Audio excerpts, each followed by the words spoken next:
10. I've dealt with sleep paralysis for years, so much so that my body is now accustomed to the sensations that are a precursor to the terrible experience, and I'm able to wake up fully before it takes hold of me. One thing I've always found to be truly bizarre about it is that I've never experienced it in my life until my ex told me about how it used to happen to her when she was younger.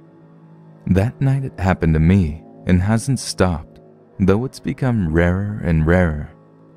I had two experiences that leave me at a loss because I've never experienced anything like them, and I'm not sure if they were just really intense episodes of sleep paralysis or if they were out-of-body experiences or something else. I do not know. The first experience I had was in 2009. I was lying in bed watching television and I fell asleep.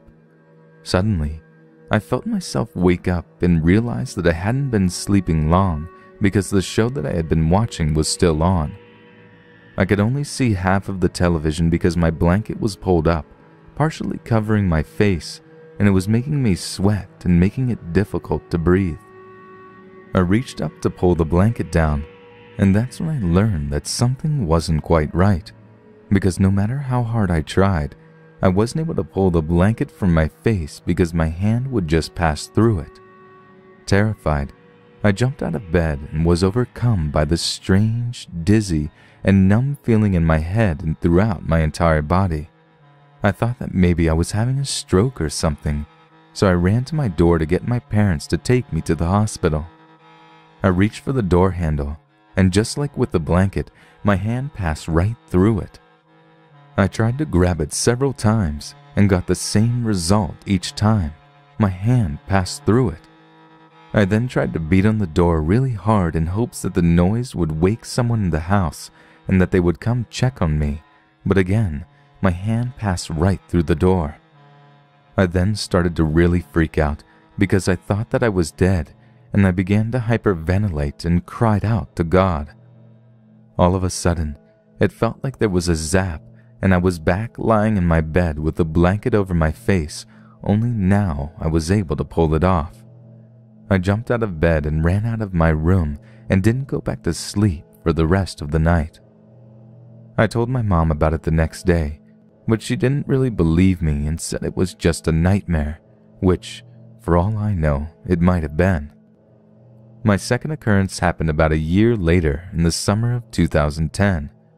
It was mid-afternoon and I was feeling tired, so I decided to take a nap. I went and laid in bed and was struggling to fall asleep. I finally managed to start to drift off when my cell phone rang. I didn't want to answer it because I was almost asleep, but I reluctantly grabbed it and climbed out of bed. Without looking at the number, I answered and said hello. There was no response, and so I said hello again. Still, there was no response. Irritated, I walked out of my room and down the hall toward the family room and said hello one more time out of frustration. Finally, a voice replied, but it was all static and breaking up. I said, "I can't hear you, you're breaking up." Then the voice became clear and it said, "Hello, I need you to do me a favor." I laughed, thinking it was some sort of prank call because I didn't recognize the voice, and I decided to play along. I asked what the favor was, and then the voice completely changed from pleasant to this deep, demonic growl and screamed, "Let me in." I freaked out and threw my phone across the room. It hit the wall and shattered into pieces. My entire house began to shake like there was a massive earthquake, and my vision got really weird. I just closed my eyes and said, "God, please help me." I opened my eyes and was back in my bed, and my phone was sitting beside me in one piece and functional. I picked it up and quickly scanned through my call history, but there were no strange calls made. I also saw that only a few minutes had passed since I first started to fall asleep. I know this is long, but I wanted to share it in hopes that maybe someone out there has an explanation as to what these two events were, if they were just some really intense form of sleep paralysis or something else. I always have intense, vivid dreams, but these were beyond that. They both felt so unbelievably real, and they didn't seem like I was sleeping at all, though I apparently was. They still kind of freak me out when I think of them, and would like some insight into them.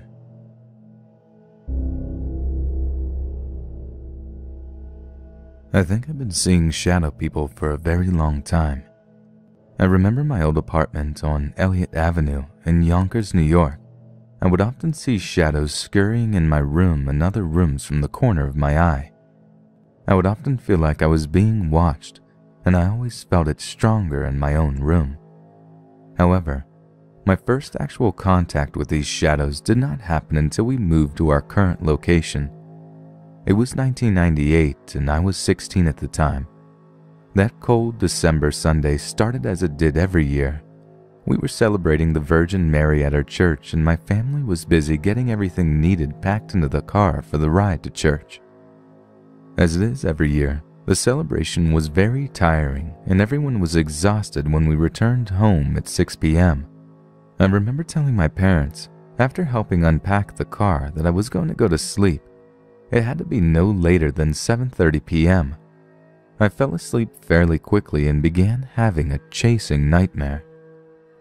As it is with these nightmares, right before I was caught, I woke up. As I was soothing myself so that I could go back to sleep, I noticed a shadow of a man standing near my closet door at the head of my bed on the right. The shadow was distinctly darker and could easily be seen. Bright red eyes could clearly be seen coming from it. I was startled and frightened as a sense of evil could clearly be felt. As I was looking at him straight on, he walked toward me until he was standing next to me, looking down at me. Seconds later, the shadow raised his hand and plunged it into my chest. He began to pull out a bright silver cord or rope from my chest, and I could feel myself almost floating up as he did this. I remember thinking, oh my God, he's trying to take my soul. Immediately, I grabbed the cord as well and began to have a tug of war with the thing. For a while he was winning, and I was very scared. I suddenly remembered that the Hail Mary is supposed to defeat demons and evil, and began to recite it in my head like I had no tomorrow. Within a few seconds of me starting, the shadows stopped and looked down at me with a palpable hatred. I heard it say that I had won this time, but the next time. The shadow did not physically speak, but I heard his voice in my head. After saying this, he opened his hand and the cord zipped into my body like a rubber band that had been stretched. It slammed into me so hard I jumped from my bed. However, the shadow thing was still there, looking down at me. And then I woke up. I did not understand what had happened, and I can't fully explain the experience. I was awake when that attack happened, but I still felt like I had woken up. However, the thing had gone. Needless to say, I was quite scared. At the time, I kept trying to soothe myself, telling myself it was all a dream. And after a few minutes, I fell asleep again. I had a restless night until something extraordinary happened. That night, as I was trying to go to sleep and thinking of my experience, I felt the side of my bed go down, like someone sat down. I didn't open my eyes, but prayed and eventually did fall asleep. Since then, I have been plagued by things trying to open my door, and always around the same day. My Decembers are not pleasant. In 2007, I was visiting my cousin in Nicaragua, and we were talking about all the paranormal things that have happened to both of us. She described an attack that happened to her by a shadow person in December of 1998 as well. She had been sleeping with my two other cousins, her sister next to her. This thing with glowing red eyes began to strangle her. My other cousins tried to fight the thing off, and finally all three managed to do so. When they turned on the light, my cousin had handprints around her neck, verifying her experience. After we compared the approximate time of our experiences, We noted that they both happened approximately at the same time.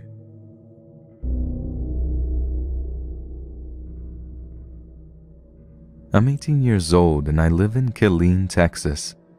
I've lived in this area for 16 years of my life and all of my experiences have happened here.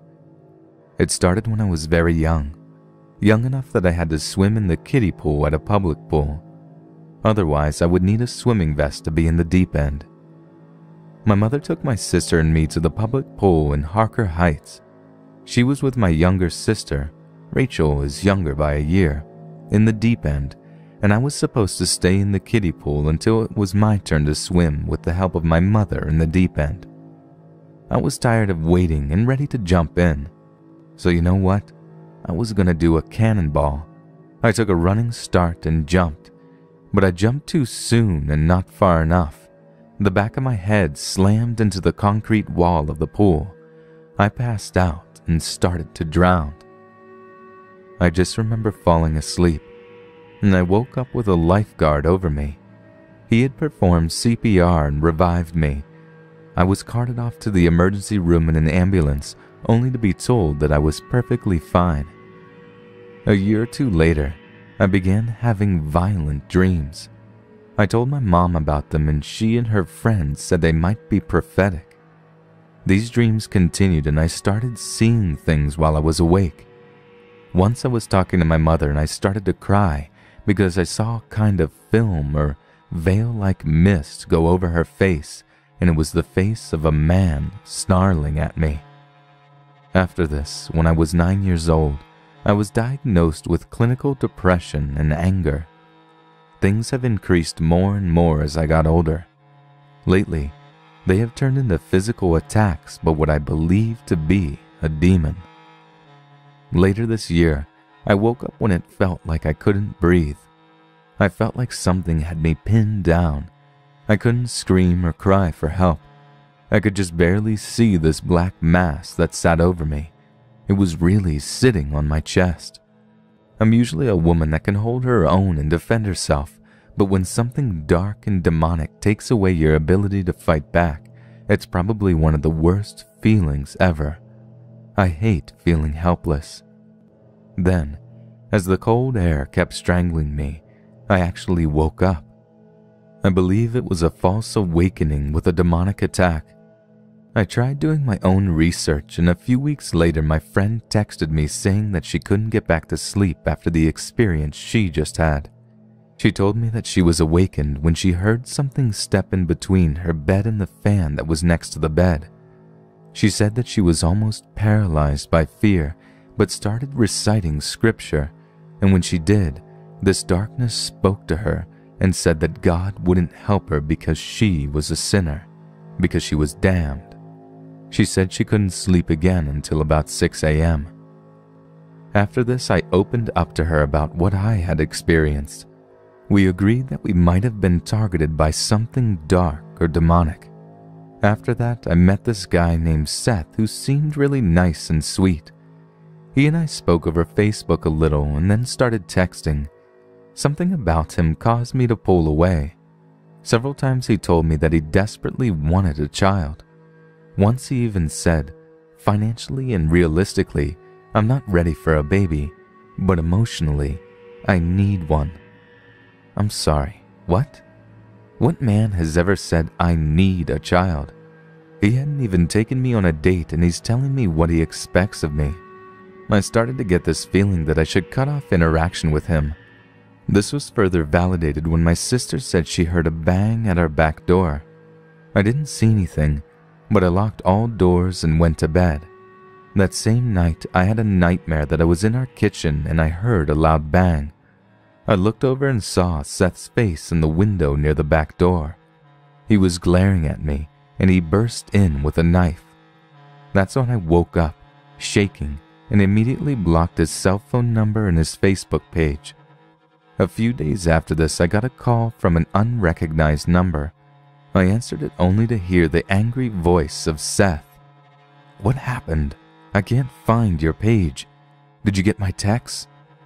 I hung up without saying anything and blocked the number. I haven't been harassed by him since. I believe my nightmare was a premonition of the possible future relationship spiraling into his control over me if I didn't break it off. So I did.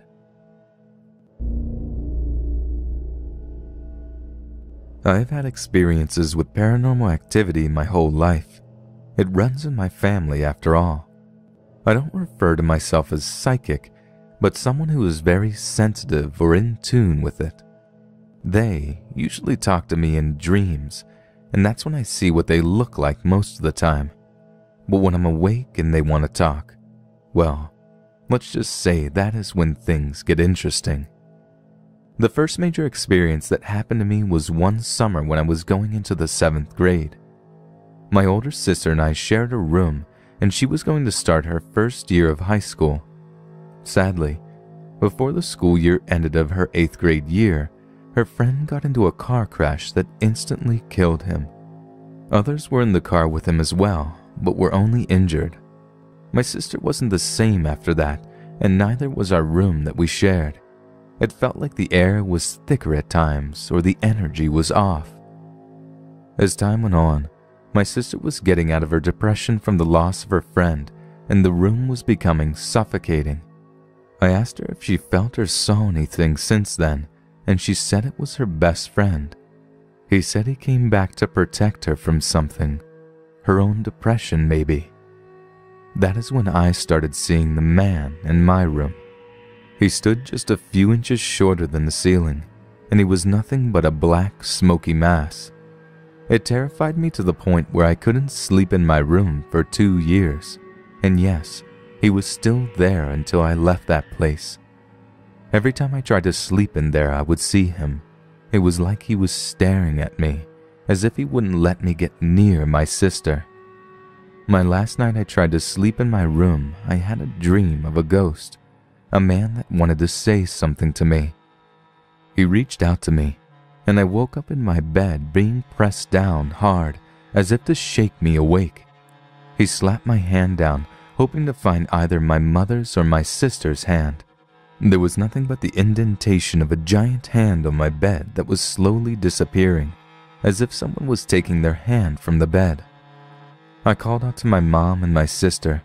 My mother rushed in and turned on the lights, and my sister slowly woke up.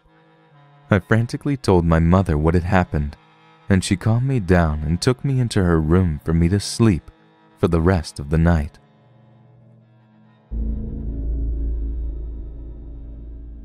I grew up in a city just north of Birmingham, Alabama called Gardendale.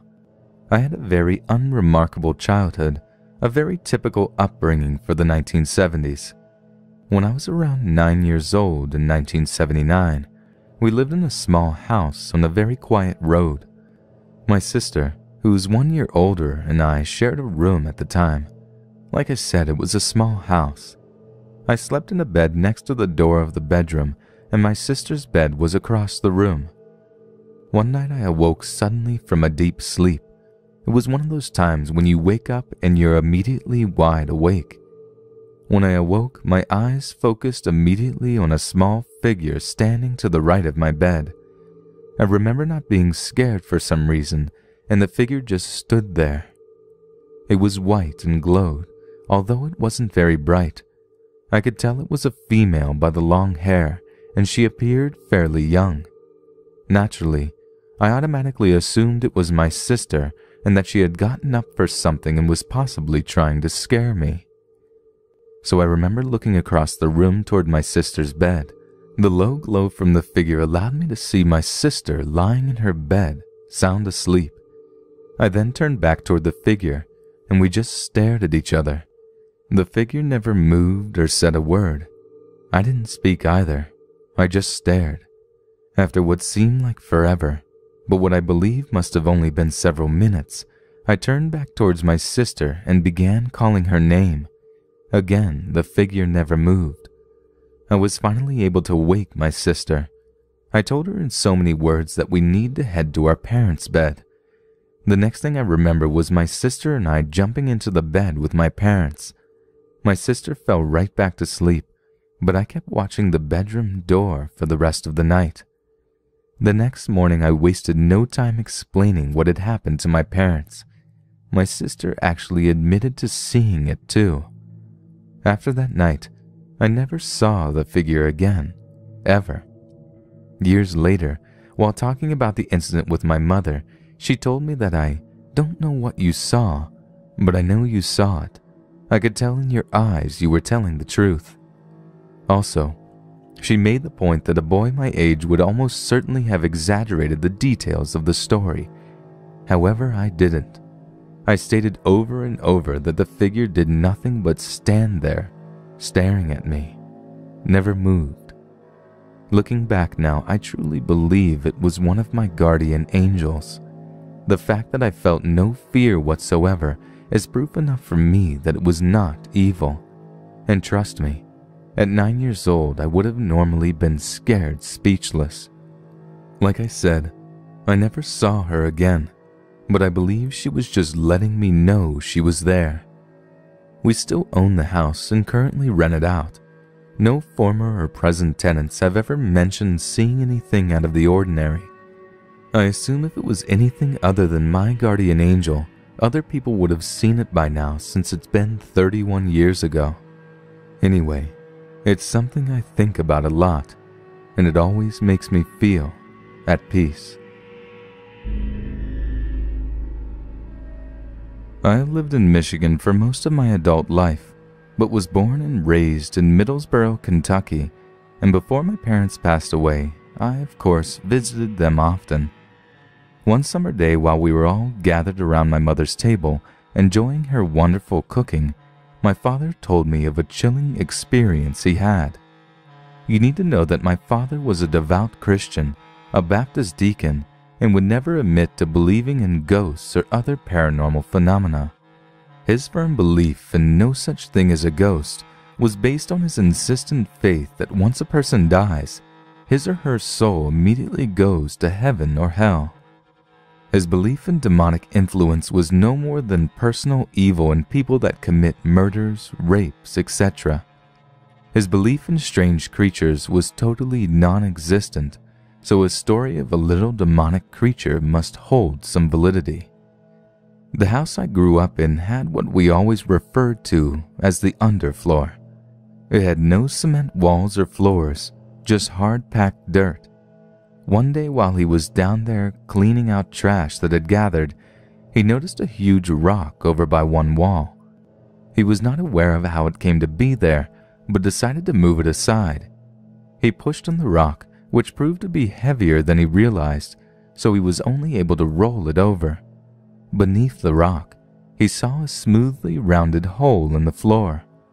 Getting down on his knees, he shone his flashlight into the hole, which turned out to be an opening to a little tunnel. His flashlight lit up the tunnel all the way back to where it had made a turn. Puzzled, he stayed in that position looking into the tunnel. Suddenly, he heard something running back beyond that turn and knew that whatever it was heading for the entry hole. He jumped to his feet and stared as the running feet became louder. Something was nearing the opening. Then, quick as a flash, a little red being emerged from the hole. It stood on hind legs, had a long tail, pointed ears, and its hand-like forepaws were doubled up in fists. It glared at my father and stomped its feet in rage. It hissed and spat at him, then turned and ran back into the tunnel. Dad referred to it as a little red devil. Knowing I was going to be sleeping in that house tonight, and not relishing the thought of a possible night visit by this creature, I asked Dad if he had put the rock back over that hole. His response was, "Are you kidding me? I poured cement into that hole." This happened in Hollywood, California in 2004 or 5. I was about 6 or 7 and a scared of my own shadow type of boy. I had been raised in a Christian family and have always had a personal experience with God. I know that God is real, which also means that Satan is real, meaning that demons have to be real. I would always sleep in my room at my grandma's house along with my grandpa. We slept on opposite sides of the room with a chair and lamp between us. One night, After having said my prayers, I went to sleep. I woke up in the middle of the night because the lamp was on.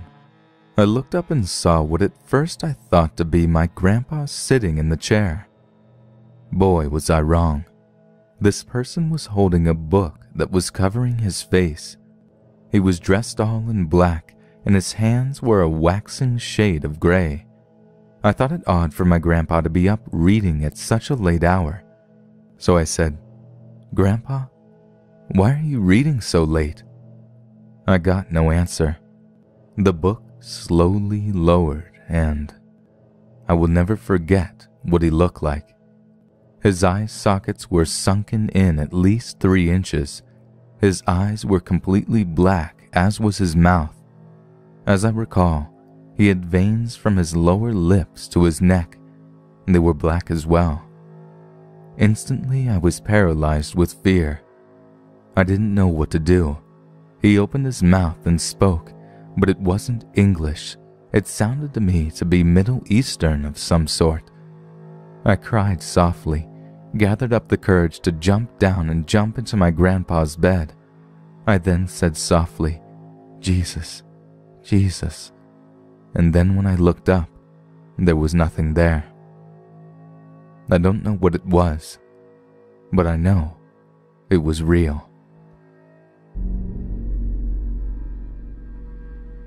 This story is of my mother when she was younger, in early teens.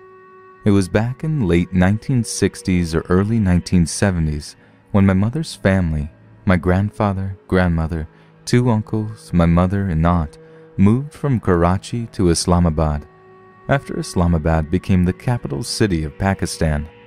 As my grandfather was a government employee, he was given a government accommodation, which was a 3-room, 1-bath, and 1-kitchen quarter with a backyard and front yard. There were similar government quarters standing next to each other, all occupied by the government employees recently posted in Islamabad. Those quarters were built after clearing the woods. The places in Islamabad where the quarters or houses were not yet built were still covered with woods at the time. It was kind of spooky in Islamabad at the time because as soon as the sun went down, no lights could be seen, and people used to stay indoors due to spooky darkness outside. When they settled in the house, they started experiencing unexplainable things, like sleep paralysis, lights going on and off on their own, weird noises, etc. As my mother and her siblings were scared, they started sleeping in one room. However, this could not stop the things from happening. As my mother told me, they all used to fall asleep as soon as the clock struck 12 midnight, no matter how hard they tried to stay awake. This kept going on for a while, until they kinda got used to it. However, one evening the siblings were discussing the things that were happening, and especially talking about the entity that used to come over them and pin them in beds during sleep paralysis. My mother got emotional and bragged that if this thing came again, she was going to hit its head with a shoe. That night they all went to sleep, all in one room, when sometime during the night my mother sat up in her bed with her eyes closed and started saying out loudly, "Hit the head with the shoe, hit the head with the shoe." Only her voice was a male voice. When she kept repeating this over and over again, my eldest uncle got out of bed, grabbed his shoe, and hit her head. Poof, she went back to sleep. So, the demon took his revenge. I reside in an apartment building that, from what I was told, used to be an insane asylum long ago. I've been living here for the past 9 years, and have had some very paranormal experiences here over the period of that time. Here are just a few. One night there was a bad storm, resulting in a complete power outage. So there I am in pitch darkness in the entire vicinity, not just in the building. I lit 2 candles encased in glass containers with paintings of Christ on each. One candle was green and the other was red. I think the colors may have been of some significance in witchcraft, but the pictures of Jesus on them is all that mattered to me. The candles illuminated my whole area. They were each placed in large open windows. I put them out before I fell asleep. At approximately 2 a.m., I was awakened by a horrifying demonic presence at the foot of my bed, but it wasn't visible. The best way I can describe its sound is like that of a cow being slaughtered combined with a full-grown roaring lion and grizzly bear. It was absolutely terrifying from the way it sounded. I dreaded to see its appearance. While it roared at me, my chest suddenly started hurting and my body was completely paralyzed, nor could I speak. This lasted about 20 seconds. Then it was gone and everything was back to normal. Then I got up, blessed the place with palm leaves and olive oil in Jesus' mighty name, and disposed of the candles. Everything was peaceful afterward, until recently. One night out of my bathroom, the door was open and as right next to my bedroom came the devil himself, making a most awful noise. This time I saw a dark figure, but couldn't make it out because this seemed to be taking place in the spiritual realm. I couldn't physically move, but I could spiritually. So in the spirit I quickly made the sign of the cross, and the evil entity suddenly vanished. One night in the spirit, even though the shade was down and I was 3 stories up from ground level, I saw a pair of red eyes peering at me through the window while I was laying in bed. Then I saw a little black imp running upside the wall of the apartment building, attempting to come in through the window.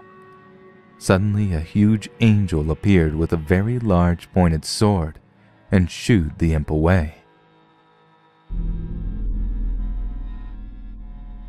My encounter happened May 2007 in Simi Valley, California. As a kid, I had some paranormal experiences, but nothing like what I encountered in those caves I went to. I mean, it literally changed my life. I was 19 at the time. My friends Ryan, Orion, Zach, CJ, and I had heard about the Manson Caves, and one of our friends knew where to go. So we decided to go one day. It was all kinds of sketchy. We had to sneak through someone's backyard to make it up into the hills. As teens, we really didn't care. We just ran through as fast as we could, got through a bunch of bushes, and there we were, in the hills.